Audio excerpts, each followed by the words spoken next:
샬롬, 여러분 반갑습니다. 군유술산의 박정관 편집장입니다.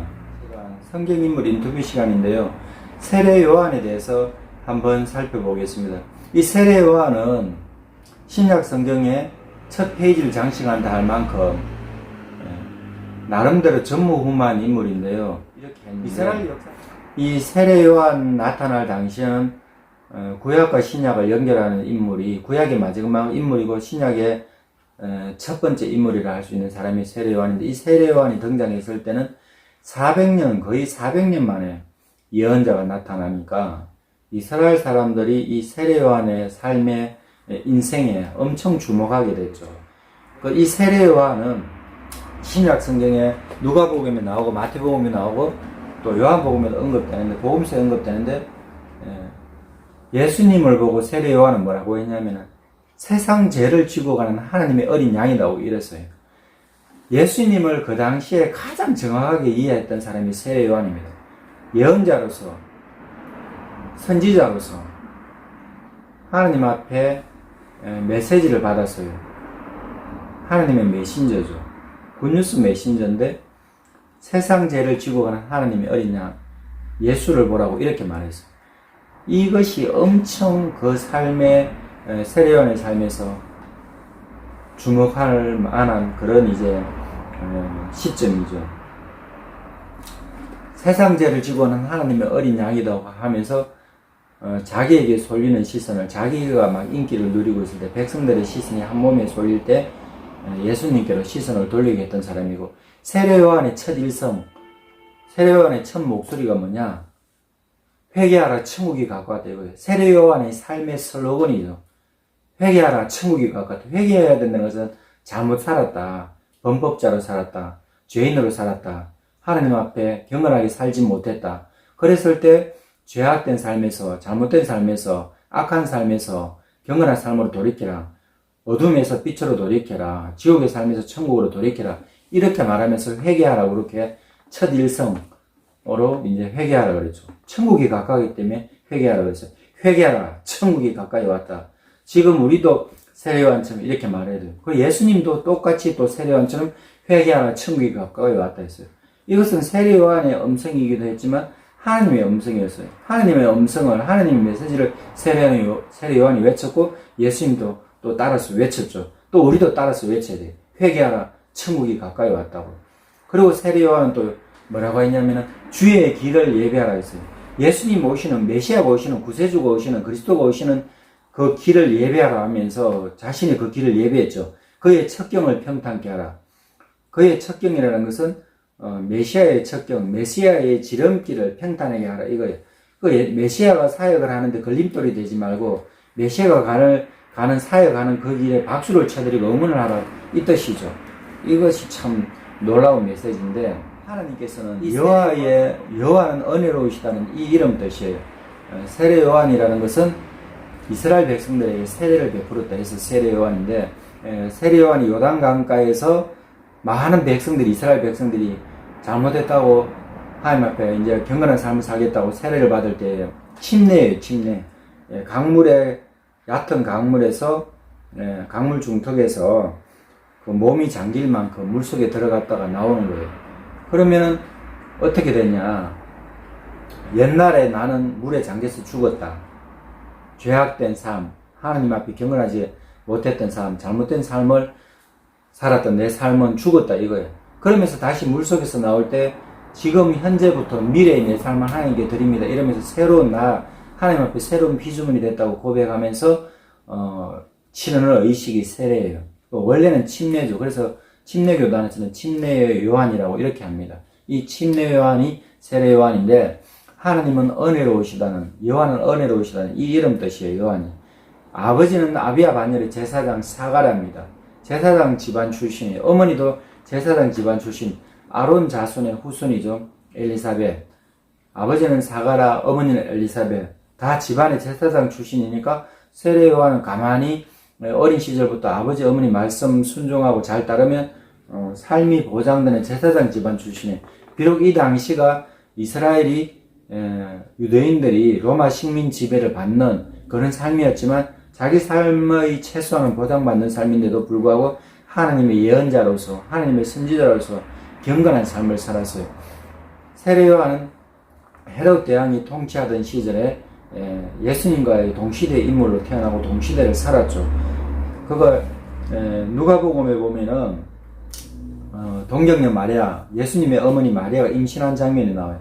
그리고 몇 달 있다가 6개월인가 있다가 동정녀 마리아, 처녀 마리아인데 임신을 했기 때문에 결혼하기 전에 임신을 해서 돌아다닐 수가 없어요. 근데 이 사가랴의 집에 갔는데 이제 사가랴의 집에 방문했을 때에 문안하는 소리를 듣고 어머니 엘리사벳이 성령 충만해가지고 막 하나님께 할렐루야 찬송을 하는데 마리아를 축복하면서 마리아가 이 집안의 문을 열고 들어올 때 아이가 복중에서 태중에서 세례 요한이 발로 막 차면서 예수님을 기뻐했다. 마리아가 오는 것을 환영했다 하면서 예언하는 장면이 나와요. 누가복음 1장에 보면은 내 주의 어머니가 내게 나오니 어찌 되느니가 보라 내 문안하는 소리가 내 귀에 들릴 때 아이가 내 복중에서 기쁨을 뛰노라도다 하면서 주께서 하신 말씀이 반드시 이루어지리라고 믿은 그 여자에게 보게 되고 메시아를 임신하고 메시아를 출산한다 이것을 믿으면 복되다고 해서 마리아는 복을 받았죠. 천주교에서는 성모라고 할 만큼 그렇게 칭송하는데 우리 개신교에서는 그렇게까지는 칭송하지 않고 예수님 육신에 임신한 마리아, 동정녀 마리아가 그 태중에서 예수님도 태중에 또 세례 요한도 태중에 복중에서 서로 이렇게 만난 장면이 나오고 세월이 흘러가지고 이제 성인이 됐을 때에 세례 요한은 유대 광야에서 경건한 삶을 살아갑니다. 세례 요한의 삶의 특징은요, 율법에 정통한 삶을 살았어요. 아버지 사가랴와 어머니 엘리사벳이 나이가 굉장히 많아요. 나라는 이제 로마 식민 지배를 받고 로마 황제의 통치를 받고 나라의 주권을 잃었지만은 하나님 앞에 경건하게 제사를 지내면서 하나님 앞에 예배를 드리면서 하나님 앞에 기도를 드리면서 살아갔을 때에 나라 민족의 광복을 바랬고 나라의 주권을 다시 찾도록 로마 사람들에게 우리나라를 찾도록 기도했지만 그 기도는 유대인들의 불순종으로 이루어지지 않았어요. 그 자녀를 달라고 간절하게 엄청나게 오랫동안 기도했는데 자녀가 하나님께서 자녀를 주시지 않으니까 아이고 우리는 이제 우리 인생에 자녀는 없는가 보다 이랬는데 되게 늙어가지고 이제 뭐 육신적인 방법으로는 아이를 낳을 수도 없는데도 불구하고 자녀를 준다 사가랴가 믿지 않았어요. 근데 제비 뽑아가지고 제사장으로서 하나님 앞에 제사 드리는 기회가 왔어요. 그런 기회는 제사장 숫자가 많기 때문에 안 돌아오는 경우도 있다 그래요. 그러는데 이제 세례 요한의 아버지 사가랴가 하나님 앞에 제비 뽑아서 이제 하나님께 제사를 드릴 때에 성전에서 제사 드릴 때 천사가 나타났죠. 그러니까 아이를 준다니까 안 믿으니까 아이 출산할 때까지 벙어리를 있었고 나중에 아이를 출산해가지고 이제 칠판에 이름을 뭐라 할라 할 때 요한이라 할 때 그때 벙어리가 풀리고 사가랴가 찬송하는 장면이 나와요. 하나님께 할렐루야 찬송하는 그 사가랴의 찬미가가 나오는데 누가복음에 그러기 어릴 때부터 아버지 어머니가 나이가 많아서 늦게 얻은 자식을 얼마나 사랑하고 축복하고 기도를 많이 했겠습니까? 그러면서 구약 성경을 엄청 잘 가르쳐 주는 거예요. 하나님 말씀대로 안 살면 우리가 이렇게 로마 사람들에게 식민 지배를 당한다. 하나님 말씀대로 살면 다윗 왕 때처럼 솔로몬 왕 때처럼 우리가 다른 나라를 다스릴 수 있고 하나님의 영광을 선포하고 하나님의 복음을 전할 수 있다. 이렇게 말했어요. 그래서 이제 어릴 때부터 하나님 말씀대로 살아야 된다. 철두철미한 성경 바이블 스타디를 했기 때문에 이 세례 요한은 율법에 정통했고 기도권을 포기했어요. 세상의 것에 미련이 없었어요. 하나님의 예언자다. 우리가 인간적인 방법으로는 요한 너를 가질 수 없었는데 하나님께서 하나님의 선물로 너를 주셨기 때문에 하나님의 은혜를 선포하라. 너의 이름이 하나님의 은혜롭다는 뜻이 아니냐 이러면서 가르쳤어요. 그래서 율법에 정통하고 기도권을 포기하고 백성들에게 이제 예언자가 나타나서 백성들에게 세례를 베풀어 줍니다. 백성들에게 세례를 베풀면서 예수님이 이제 세례 요한에게 또 세례를 받으러 와요. 그럴 때에 예수님이 메시아인 것을 알아봐요, 바로. 그러면서 예수님, 제가 예수님 앞에 세례를 받아야 되는데 제가 어떻게 예수님 당신에게 세례를 주겠습니까? 하니까 나에게 세례를 베풀어라. 그래서 하나님 뜻을 이루는 것이 합당하다 하면서 예수님이 지극히 겸손함을 보이셨죠. 예수님은 이름이 구원이라는 뜻인데 예수님은 겸손하신 분입니다. 하나님의 영광을 버리시고 이 땅에 와가지고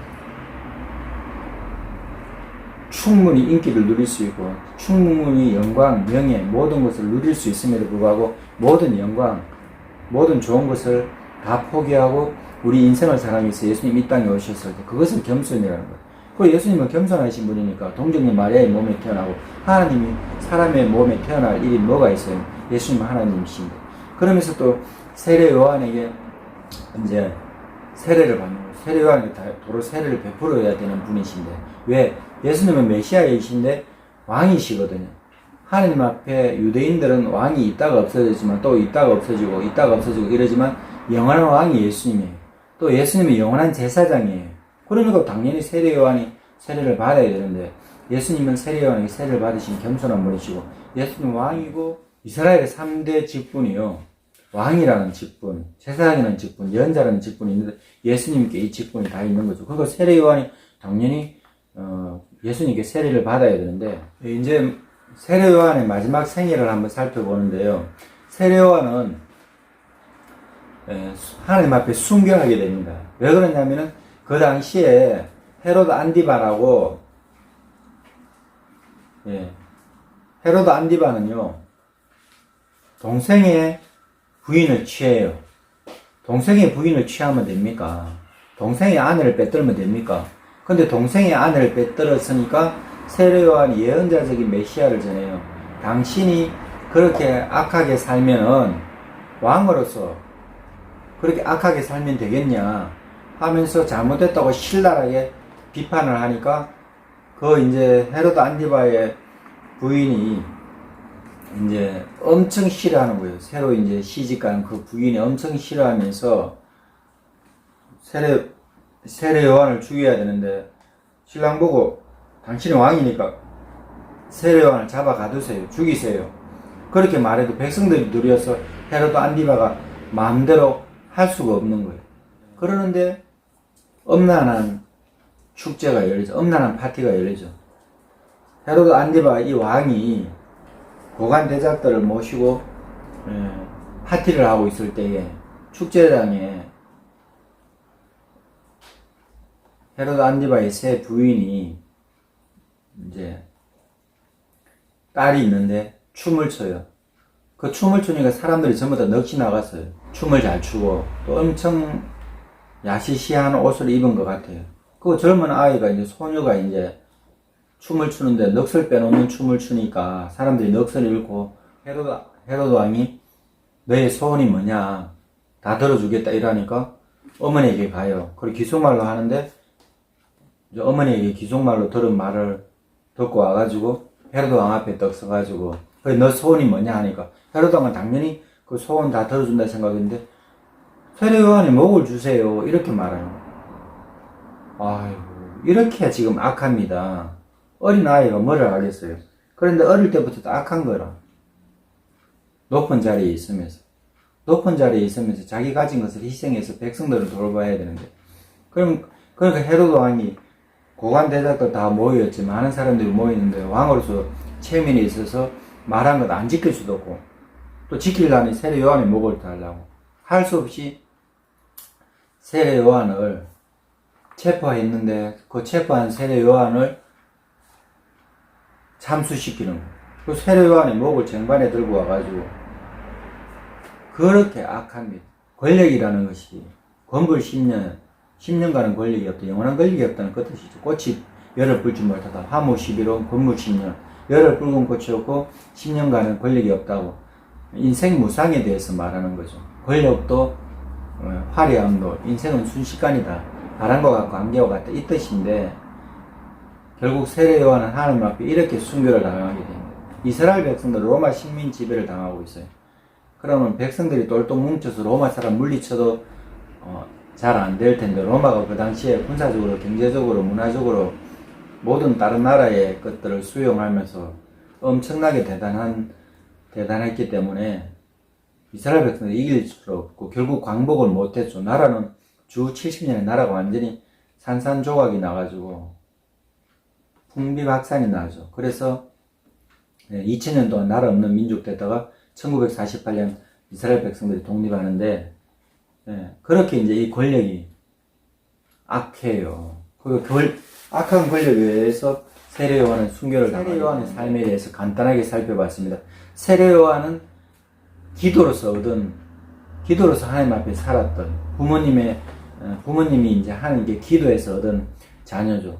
아무리 간절하게 기도해도 응답해 주시지 않았는데, 기도는 길어도 응답은 순간이라는 말이 있어요. 하나님의 때가 때로는 10년, 20년, 30년 언젠지는 몰라요. 근데 하나님 앞에 합당하면 간절하게 끝까지 기도해야 돼요. 그러면 끝끝내 응답받고, 우리 시대에 응답 못 받으면 다음 세대라도 응답받고 그렇게 되는 거예요. 우리 부모님 시대는 가난했지만 부유하게 하라고, 자녀들 잘 되게 하라 해서 대한민국이 얼마나 살기 좋습니까?